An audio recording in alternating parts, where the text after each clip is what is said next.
तो भाई आईपीएल 2026 आ गया है और क्या शुरुआत है। पहले नी मैच में दो जबरदस्ती में भिड़ने वाली हैं।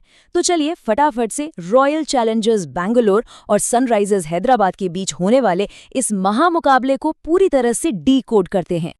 जी हाँ, इंतजार अब पूरी तरह से खत्म हो चुका है क्योंकि क्रिकेट का सबसे बड़ा त्योहार इंडियन प्रीमियर लीग वापस आ गया है।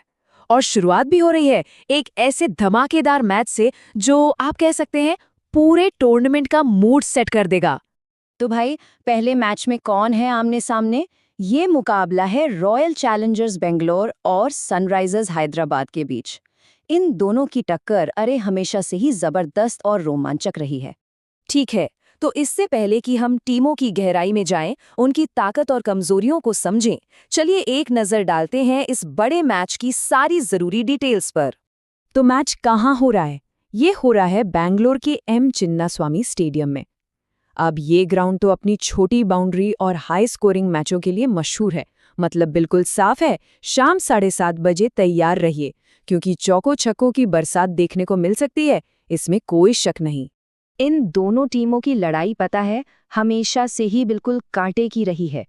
तो चलिए जरा इनके पुराने रिकॉर्ड्स खंगालते हैं और देखते हैं कि कौन किस पर भारी पड़ता आया है। तो सवाल ये उठता है कि जब ये दोनों टीमें टकराती हैं तो जीतता कौन है?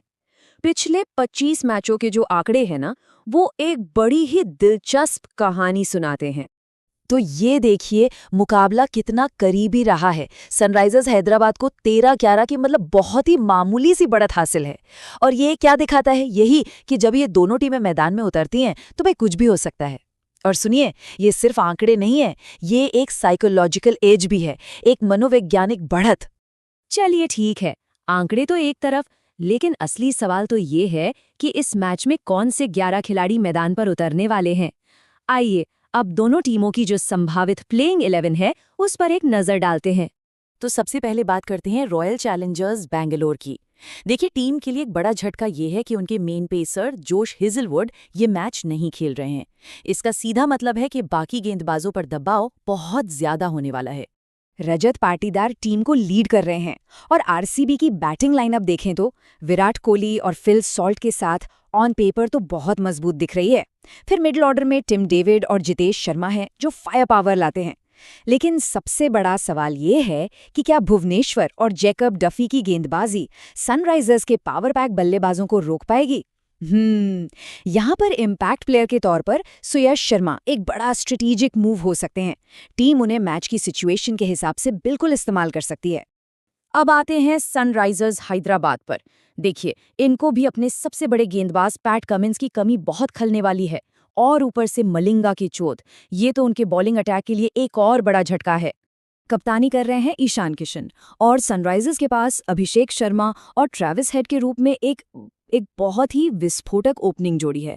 और जरा इनका मिडिल ऑर्डर तो देखिए, हेनरिक क्लासन, लियाम लिविंगस्टन, ये लोग किसी भी बॉलिंग अटैक की धज्जियां उड़ा सकते हैं। सही में इनकी सबसे बड़ी ताकत इनकी यही अटैकिंग बैटिंग ही है। हाँ, इम्पैक्ट प्लेयर के तौर पर जयदेव उनादकट गेंदबाजी में वो जरूरी अनुभव ला सकते हैं।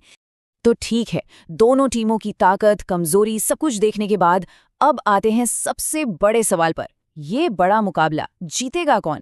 चलिए इस पूरे एनालिसिस के आधार पर फाइनल प्रेडिक्शन पर आते हैं। देखिए, एक बात तो साफ है, दोनों ही टीमों के मेन गेंदबाज नहीं खेल रहे हैं।